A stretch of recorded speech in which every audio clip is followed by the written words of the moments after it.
Welcome back to Celebrity Radio. It's Alex Belfield at the Nottingham Theatre Hall on tour with the Addams Family, talking to two of the big stars. Samantha Womack, how are you? Hello, very well. Carrie Hope Fletcher, how are you? I'm very good, thank you. They've got it right with this. They've put a ton of money into it, and it does make a difference. Oh, thank you. We were conscious of Andrew Lipper, who came over to our rehearsal period. He had obviously he wrote the music and the lyrics, and I think he really wanted to get it right. And they'd all felt, I think, in New York that for whatever reason it hadn't quite worked. And so he's been delighted with this production, and we were really excited to give it its premiere here in the UK. It was very exciting to be part of that.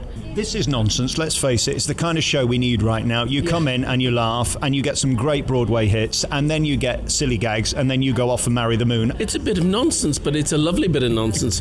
At the same time as being a bit of nonsense, there's heart to it, and there is a kind of message in the idea that what is normal, what is dysfunctional, as long as there is love, then that is in the end, you move towards the darkness with love. I guess Morticia's a tough role to play because you can't show off with it because she's demure and she's classy and she's elegant. But at the same time, you've got to have sort of that creepiness and then touches with the emotion. It's a tricky role to play. It is tricky, and lots of people have their own interpretation of what she should be. So some people want her really haughty and strong. Some people want her kind of a matriarch. But she needs to be all of those things. I like the fact I'm playing her slightly softer in this because I think there's an argument very early on in the piece. We need to kind of solidify the family at the beginning. So if I was too arch and too cool, you wouldn't get the love between Gomez and Morticia, so it wouldn't matter if they fell out. So you try and colour that really gently. And then, yes, the bit at the end, you should see a little bit of vulnerability in her, hopefully, if I'm getting it right. It's a wonderful show, and it's a wonderful character to play. Because the whole story hinges on a decision that Wednesday has made and a secret that she's asking her father to keep, which kind of makes the whole family fall apart. And she's kookier than anyone I've ever had to play, and I get to wield a crossbow and shoot a boy, so it's great. Perfect. It's the best part to play ever. And then, of course, you've got to do that thing where you're cheeky and sarcastic, and you've got these wonderful zinger lines that Broadway does perfectly. Yes. Is that fun for you? Because if you sort of get bored with it, it will look old and tired, and the whole thing will become sluggish, won't it? You've got to be on your toes. Yeah, each location as well. So because it's on tour, each theatre lends itself differently to the show. So all of that dialogue and all of that kind of sarcasm feels fresh in each place, because it I don't know what it is about a building, but a building very much dictates how the show feels. You kind of almost pick up its energy, and each show we've done in each place has felt slightly different. But the dialogue is written by Marshall Brickman, who wrote most of the dialogue for Woody Allen. So it's smart and it's sassy and it's quick, and you just can't fail to deliver it. What they've done with this production, I think, is beautiful. The lighting's sensational, the staging's beautiful, and they've put a ton of money into it, which they don't always do they? No, they don't, and it's quite exciting because we are the first UK production.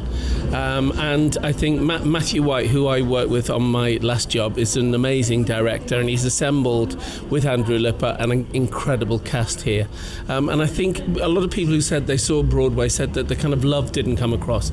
And I think with this company, we all get on really well, which I think is clear from the audience. You can see that, and the sense of family is really there in the Addams. It's a beautiful show, and what's nice about it, there really are great tunes. I don't think these shows work unless they're written as well as any Broadway spectacular, and although this is a comedy, sort of making fun of the genre in some respects, it's done perfectly, and these tunes are big, and you get a couple of great numbers in it. It's great, and that's what they always say, you've got to have really good tunes. Apparently that's where the phrase "the old grey whistle test" comes from.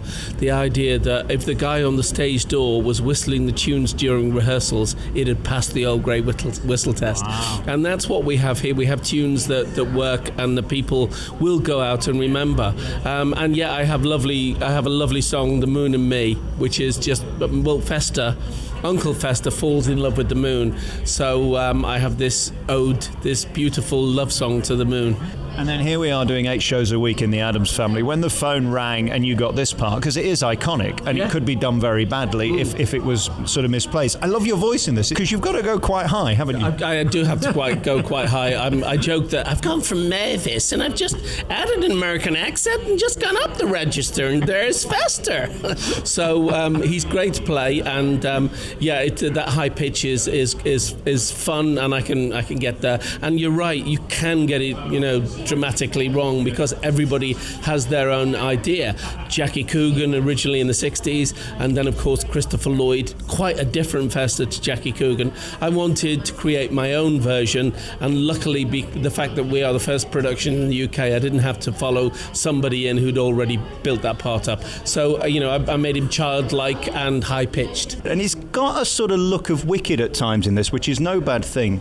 That sort of collective dancing stuff behind you on the ensemble, they really add to the show, and they're almost invisible, but they're so important. It's clever what they've done. Yeah, the ensemble play a huge part in this role, and the wonderful thing about this ensemble is that they all have their own individual characters, because they're all Addams Family ancestors. So you've got a matador, a ballerina, a Roman emperor, a jester. There's so many different characters, and it's so often that you get ensembles that are all they're all village people, or they're all factory workers, but they all got given homework in rehearsals to go back and sort of research their characters and give them names and backstories and how they died, and come up with these gruesome stories, and it's just made the show something else. Yeah. This is the antithesis of Les Mis, in a sense that at the end of that show everybody's dead and they're the lucky ones. This is about fun, really, isn't it? I mean, a man marries the moon at the end and goes off and fly. It's all a bit sick, but we need that right now. I mean, this is perfect timing. Hopeful. It does feel like a hopeful piece. It's about moving toward the darkness, which is our last song. It is about kind of embracing those darker parts of yourself and loving them anyway. And without getting too deep, I agree. I think it is a really nice, hopeful, spiritual piece sometimes towards the end. It is about embracing who you are. What does normal mean? And so it's nice that people leave the theatre feeling, elated and happy. And we always get people standing at the end, which is... they are hard times at the moment, so it is nice that people are coming and having a great time. Ultimately, it's about family. You take away the kookiness of the Addams Family, and it's about and it's about a daughter asking her father to keep a secret, and that father not knowing how to tell his wife or keep that secret from his wife, and these two parents not knowing how to deal with their daughter growing up. And that's something that everyone can relate to, whether it's the darkest family on the planet or not. You both are A, delicious, B, enormously talented, and this show is wonderful. The Addams Family's on tour, and really they've put a ton of money, which pays off for the viewer. You sit there and watch this spectacle. They've done a great job, Carrie. Thank you so much. Thank you so much. Samantha, lovely to see you. Thank you for having us.